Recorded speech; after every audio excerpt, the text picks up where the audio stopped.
Thank you, Mr. Speaker, and I thank the Prime Minister for advance sight of his statement, but it is utterly reprehensible that he began it by accusing the previous government of isolationism.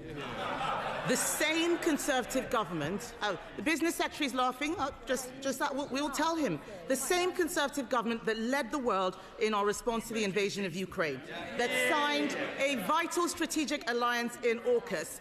The Business Secretary is asking how many FTAs. We signed Britain's biggest post-Brexit trade deal, the CPTPP, bringing us closer to the 11 Indo-Pacific nations, including Japan. He asks, I know about that deal because I signed it myself. And so I welcome the Prime Minister's efforts to collaborate more with our long-standing ally, Japan. But let's turn to China. Of course Britain should engage with China, even though the Chancellor wasn't allowed to go, even though they are an authoritarian state who seek to undermine our interests, even though they spy on us, sometimes within the walls of this building, even though they fund regimes around the world hostile to our country, they are a fact of life, a global power and an economic reality. So let me be clear. It is not the Prime Minister engaging with China that we take issue with. What we are criticising is his supine and short-termist approach. I'm sure the Prime Minister means well, but his negotiating tactic has always been to give everything away in the hope that people will be nice to him in return. Before the Prime Minister even got on the plane, he'd already shown that he would do anything to demonstrate his good relationship with China. But China uses every interaction to improve its own position.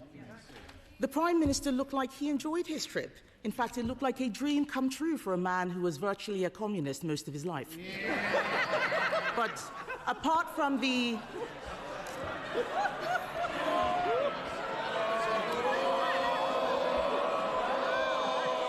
Mr. Speaker, apart from the Labubu doll in his suitcase, and I hope he's checked it for bugs, he has come back with next to nothing. We all want cheaper tariffs for Scottish whisky, but if the Prime Minister bothered to speak to the whisky industry like I did 2 weeks ago, he would know that what they really need is cheaper energy and lower taxes. What else did he get? Visa-free travel. China already offers this to other countries. It's not big enough for a prime ministerial visit.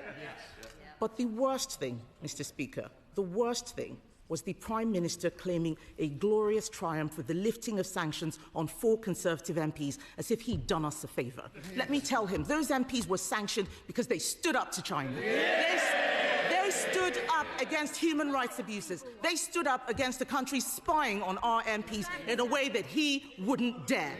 Those people don't want to go to China. The Chinese know that. They know that they are giving him something that costs absolutely nothing.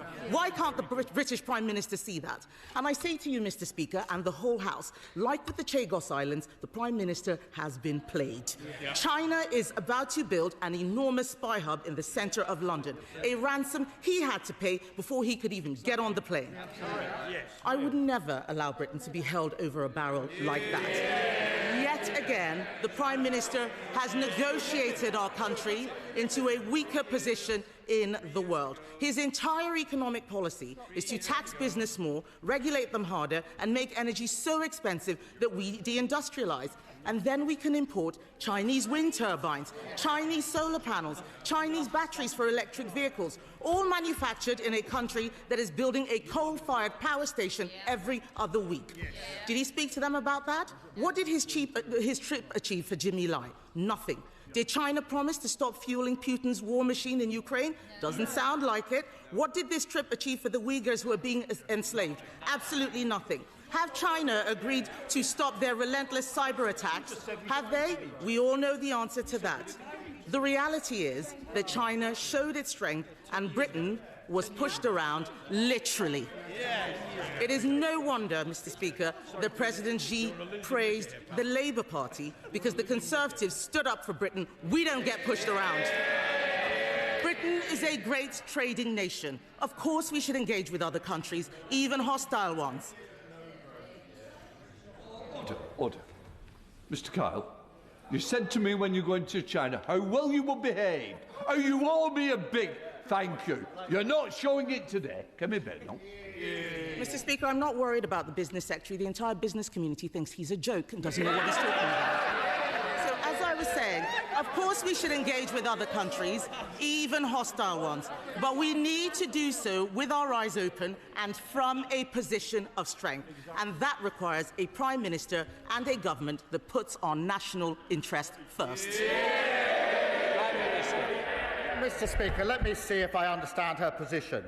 This is the Leader of the Opposition who said we should empty chair the most important NATO summit for years, who wouldn't turn up to the G7, who would rip up our valuable trade deals with the US, India and the EU.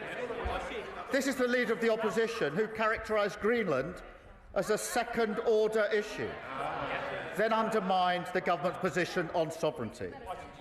And when it comes to China, her policy is to stick her head in the sand, unable to influence anything. In a volatile world, that is not policy, that's an abdication of responsibility. No wonder her front bench are leaving in droves. And Mr. Speaker, she talks of the embassy. China's had an embassy in the UK since 1877. It's currently spread across 7 sites. The Leader of the Opposition is so busy trying to hold her party together, she's clearly not read a letter for Security and Intelligence Services. But, Mr. Speaker, she claims great interest in the China embassy. She was offered an invite for a Privy Council briefing on the issue. What did she do? She chose not to attend. Mr. Speaker, that's a dereliction of duty. Even worse, what did she do? She sent in her place the member for Croydon South, the Shadow Home Secretary. That is a double dereliction of duty. Instead of taking up a Privy Council briefing, she took up a megaphone on the streets outside the embassy. I changed my party from a party of protest to a party of power. She's rapidly going in the opposite direction. And her reply this afternoon seems to be that we should engage with China, but not engage with China. That what we should do, instead of leader-to-leader discussions where we raise all the opportunities and the difficult issues, each and every one of them, instead of those leader-to-leader meetings, should get a bag of sand and put her head in it and influence absolutely nothing. They're so unserious about world affairs.